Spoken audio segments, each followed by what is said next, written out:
Hi guys, welcome to Crackdown 3. In lieu of not having a stream this weekend, I was pretty busy hanging out with some family members. I wanted to drop a little bit of content and I figured, you know what, we haven't done a game review, not an entire game review, so let's try one of those. I figured, what the heck, right? So, to my surprise, Microsoft has released Crackdown 3. I've seen little to nothing on it before the release, and I definitely didn't see anything indicating that it had been released. Now, I just want to comment that I believe that is because Microsoft may be a little bit embarrassed. We've been riding the hype train since like 2013 E3 for this game. This game has, I would say, a pretty significant following. The first and second were really phenomenal, and they just didn't live up to the hype beast that they had created for this monster. Um, to talk a little bit more about that, if anyone remembers the 2014 trailer we got, they were pretty much promising that everything in the environment would be destructible. That's something that we've kind of seen with games in the past, open world. Certainly Battlefield uses things like that, where you can pretty much destroy anything with your right amount of manpower, but that definitely wasn't implemented here. Basically what you're looking at on the screen now, this is all end-game content. I didn't want to throw you in the middle of a new game or anything like that, but we will get to end-game soon enough. Just so you know, since we haven't done a review before, I do want to state that my reviews are going to be in a scale of 1 to 10. 10 being, the highest, 1 being the lowest. I feel like that gives us a lot of room to work with, a lot of reason to say what was bad and what attributed to that score. So without further ado, let's jump into what made the game good and what made the game bad. First, I really want to speak about some of the things that made the game really good. As always, it's Crackdown, it's wild, it's bombacious, it's supposed to be a riot. You're supposed to feel like walking chaos when you play it. What I have to say is it felt good to play. Now, whether that be because we've been waiting for like 10 years, it feels like, I know that's not an accurate estimate, but 10 years or so to play another Crackdown. It feels like forever. And here we are, we're playing again. It feels good. The agent has thrusters. They feel really good. The agility is awesome. Classic, you level up your movement as you collect agility orbs throughout the city, play rooftop races, things like that. Very true to form in that sense of Crackdown. It feels like Crackdown all the way through when you play it. Do want to state that compared to the other games, there is little to no challenge with this game, I feel like. I played on the intermediate difficulty, and while that is intermediate, I feel like it should offer some challenge. I did not die but maybe once, and that was just finding out that yes, you can take an incredible fall damage enough to kill you. What I'm trying to say here is that you may find the fact that there is no skill cap to be able to pick up this game and play a pro, and I definitely would consider for a lot of people that is a pro. Not that the other ones were extremely difficult, but I do feel like this game lacked any challenge. That did take a little bit away from me.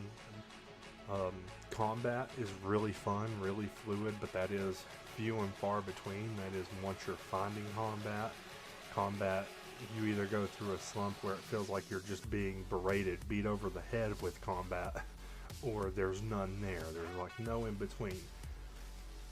This game, you have to understand, it works on kind of a territory system like we've seen with some of the newer releases, especially in these third-person open world environments, where you're in a territory and you're the good faction and you work to control as many points as possible. Basically, you take over a station, a landmark. They have different names in this game, like propaganda towers or a monorail station that's occupied by enemies. You take that over, you defeat the enemy occupancy, and then your guys move in, basically the agency. You can see we've got a couple down there as we speak right now. So that's all well and good. There aren't any times that you can really lose the occupation. Once it's yours, it's yours. There is no enemy contesting. So that's about where I stand with the pros. It was definitely not heinous by any stretch of the imagination, but it did a lot more wrong than it did right. I do feel like if this were a paid promotion, I would tell you. I also want to state that I already had Xbox Games Pass, and it was released to that. So technically, I'm paying at the most $10 a month for that. So this might as well be a $10 game. If I would have paid $65 for it, I would have been extremely upset.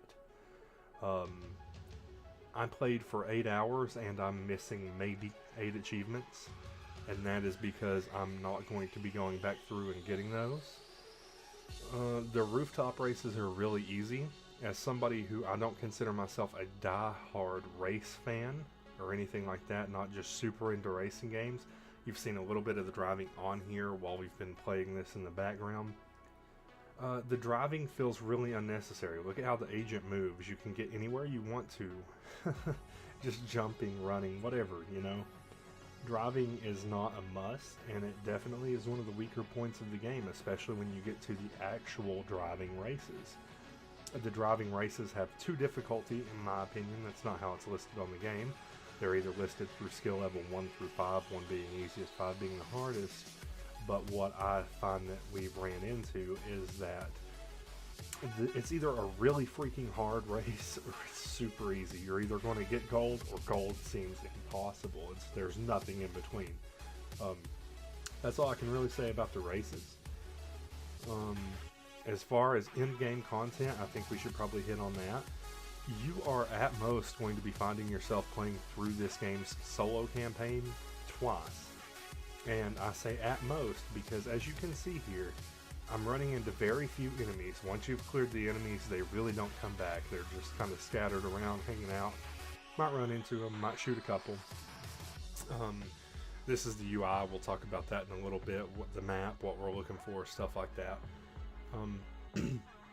So you run into enemies, and basically what we're looking at is they're just kind of scattered. They have no direction. You kill them, it's all well and good. You can raise your alerts, kind of like the wanted system in Grand Theft Auto. You can become wanted, they'll target you, you'll become a targeted individual. But I think everybody's played out that mechanic and everything else, and it's really kind of lackluster here. You can only get up to 3, and 3 still does not feel like anything because, as I've mentioned earlier, you're extremely overpowered. And when you're overpowered, what does it matter if they're throwing all the enemies that they can muster at you? It's over. So the mission structure is there are like 9 main bad guys that you have to do by capturing each of their points respectively. There are technology based, there are manufacturing based, and then there are basically defense based or offense based, depending on which perspective you're looking at it from. So like you capture these monorail stations, and you will start from lowest. After you capture 3, you get the lowest man on the totem pole, and then after you capture next to all of them, I don't think you have to capture all of them and every one, you get the highest ranking official of that, and they're all of this corporation named Terra Nova. So I will refrain from any spoilers in case you do want to play. Not that there's much to spoil.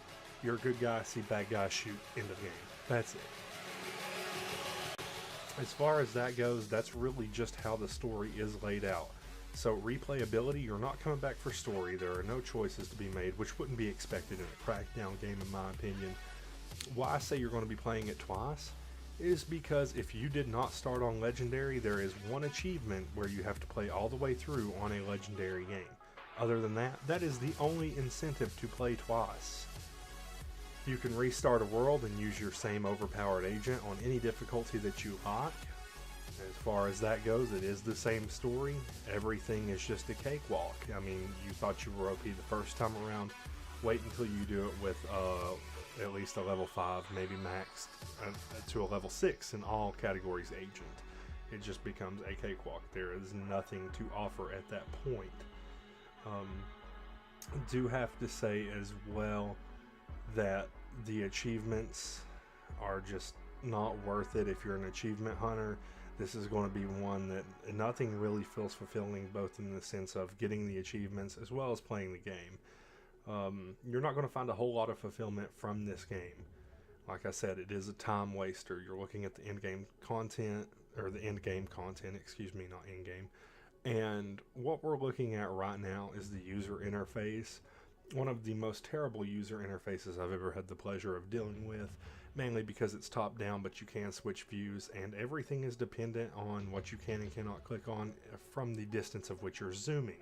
So while you may be looking for something rather important and you can see it, you run into a problem where you can't click it. Or towards the middle of the map, where there's actually this large metropolitan area, the buildings come up kind of like a 3D hologram style, and it's really just a jumbled mess and you can't pick anything out. As far as that goes, when we're on the topic of, the game itself, the gameplay, there are some gravity-based weapons that make missions borderline ineffective.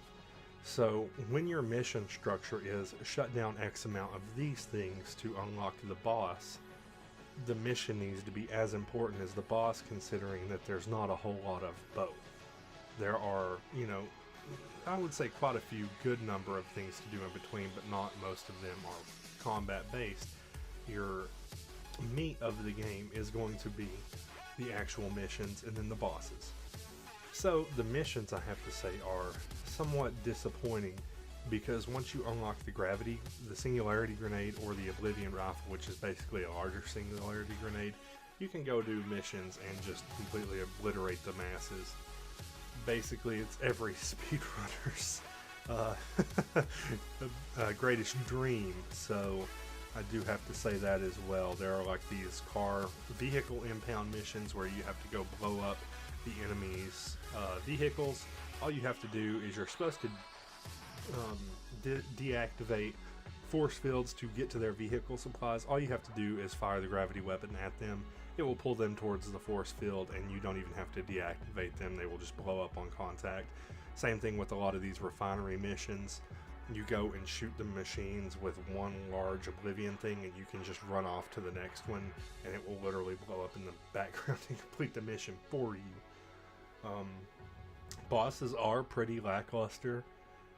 None of them have any fun gimmicks. It's literally just shoot or be shot, which, I mean, once again, can't expect too much out of the Crackdown series when it comes to bosses. I feel like there's nothing really inventive about this game. I could keep going about this. Single player, I've pretty much talked about everything that I could on single player. They do include a 5v5 mode known as Wrecking Zone. I played a couple matches of it.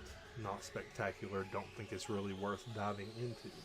So all in all, if you pay $10 for this on Games Pass, you're going to have a pretty fun time. I feel like you can find something to justify just paying $10 for this game on Games Pass. If you pay $60, I'm sorry, it's probably not worth $60. I would not recommend it. But then again, that is objective. You as the consumer have to determine what is worth X amount of dollars. I do not feel that this would be worth $60+ for me. All in all, in the end, I'm going to give Crackdown 3 a 5 out of 10. Guys, please remember to like, subscribe, and share. If you want to see more of this, please let me know. Much love, and I will see you next time.